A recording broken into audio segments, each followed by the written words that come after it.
Just এই দৃশ্যটা দেখা বাকি ছিল। হ্যাঁ, হল ভাঙচুর, ময়মনসিংহ ছায়াবাণী হল ভেঙে চুরমার করে দিচ্ছে সাকিবিয়ানরা, ভেঙে চুরমার করে দিচ্ছে, ভেঙে ভাই মানে চেয়ারগুলোকে নিয়ে ঠুকছে, ঠুকে ঠুকে পাঠিয়ে দিচ্ছে। ঠিক আছে, দোষটা কি তাদের বলো তো? আমি তো বলবো বেশ করেছে, মানে এটাই করা উচিত অ্যাকচুয়ালিতে। দেখাই আগে দৃশ্যগুলো, ছবিগুলো দেখাই আগে, চিত্রগুলো দেখায়। দেখো, ওই ওই ওই চেয়ার নিয়ে এসছে আর একটা, ভাঙ ভাঙ মেরে পাঠিয়ে দে, বা ওই দা ভাঙছে ভাঙছে, ওই দাদা দাদা ভাঙছে কীরকমভাবে, দেখ কেমনভাবে ভাঙছে, ভাঙ ভাঙ ঠুকে ঠুকে ভাঙছে, কোনো মানে হয়? চিৎকার করে ভাঙছে। ঠিক আছে, স্বাভাবিক। দেখো, আমি তো জানি না এক্স্যাক্টলি মানে এক একটা জায়গা থেকে আর একটা জায়গার দূরত্ব কতটা। সম্ভবত এই ছায়াবাণীর আশেপাশে কোনো হল নেই হয়তো, একটা সিনেমা তারা পয়সা দিয়ে টিকিট কেটে দেখতে গেছে, তারপরে যদি এরকম অবস্থা তাদের সাথে হয়। দেখো চিত্র দেখাই তোমাদেরকে, এই দেখো চেয়ার ভেঙে ফাটিয়ে একদম কুণ্ড বানিয়ে দিয়েছে। ঠিক আছে, আচ্ছা দাঁড়াও, এবার পুরো চিত্রটা এবার ভালো করে দেখাই, ভিডিওটা দেখো। একটা দারুণ বিষয় ঘটেছে অ্যাকচুয়ালিতে। আমি ভাবছিলাম কতদিন কেন ভাঙচুর হচ্ছে না কেন হল। দাঁড়াও, এই ভিডিওটা খুলছে না, ওয়েট, ভিডিওটা খুললে দেখালাম তোমাদেরকে, ওয়েট, এই খুলে গেছে দেখো কেমন ভাঙছে, দেখো কেমন ভাঙছে। ওই যে ছায়াবাণীর সামনে, কারা কারা দেখেছো জানি না এই বিষয়টা, ভাঙাচোরাটা দেখো জাস্ট। ওই ওই ওই চেয়ার নিয়ে আসছে ভাঙতে।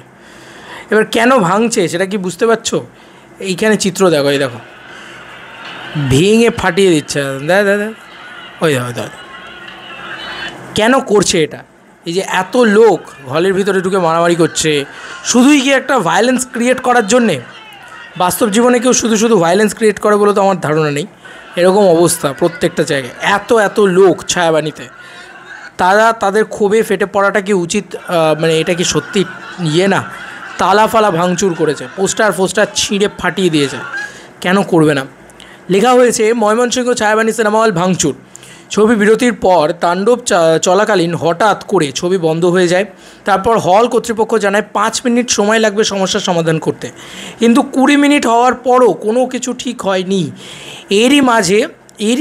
এরই মাঝে দর্শক জনতা ক্ষিপ্ত হয়ে বের হতে চাইলে তখন দেখা যায় সব জায়গায় তালা মেরে কর্তৃপক্ষর লোকেরা চলে গিয়েছে। তারপর এক পর্যায়ে তালা ভেঙে বের হয় সবাই। কোনো মানে হয়? তার মানে কিছু একটা বিরাট গণ্ডগোল করেছে এই হলটা, যে কারণেই এই কাণ্ড ঘটেছে। এক তো মানে শো চালাতে দিচ্ছ না, তাদের কাছ থেকে টাকা নিয়েছো, শো চালাতে পারছো না। এবার যেহেতু পারছে না, জানে একটা ক্যাওস হবে, একটা ক্যাচাল হবে, সব জায়গায় তালা মেরে দিয়েছে, ভিতরে লোকগুলো বসে আছে, দিয়ে বেরিয়ে গেছে হল কর্তৃপক্ষ। তো ভাই হলের তালা তো লোকে ভাঙবেই, কারণ তাদের তো বাড়ি যেতে হবে ভাই, তাদের কি বাড়ি ঘর দৌড় নেই? আর তারা বাইরে বেরিয়ে ভাঙচুর করবে না তো কি অন্য কিছু করবে? বেশ করেছে আমার মনে হয়, বেশ করেছে, এটাই করা উচিত ছিল। কেন এরকম প্রবলেম হয় কেন ভাই? তোমরা জানো যে মেগাস্টার শাকিব খানের সিনেমাতেই তোমাদের ব্যবসাটা সব থেকে বেশি হয়, তাহলে তোমরা কেন আগে থেকে হলগুলো রেনোভেট করে রাখো না? টাকা তো লুটে পুটে কামাও ভাই শাকিব খান এলে, আমার তো এটাই বক্তব্য। যাই হোক, এই ভিডিওটা তোমাদের কার কি মতামত জানিও, আশা করি এখনও কেউ বলেনি এই বিষয়টা। হল ভাঙচুর মানে ভেঙে ফাটিয়ে দিচ্ছে একদম। এই না হলে তাণ্ডব রিলিজ, এই না হলে শাকিব খানের সিনেমা রিলিজ, এসব হলে তবে একটা হয় কিছু। চলো বন্ধুরা, নতুন কোনো ভিডিওতে দেখা হবে ভাই।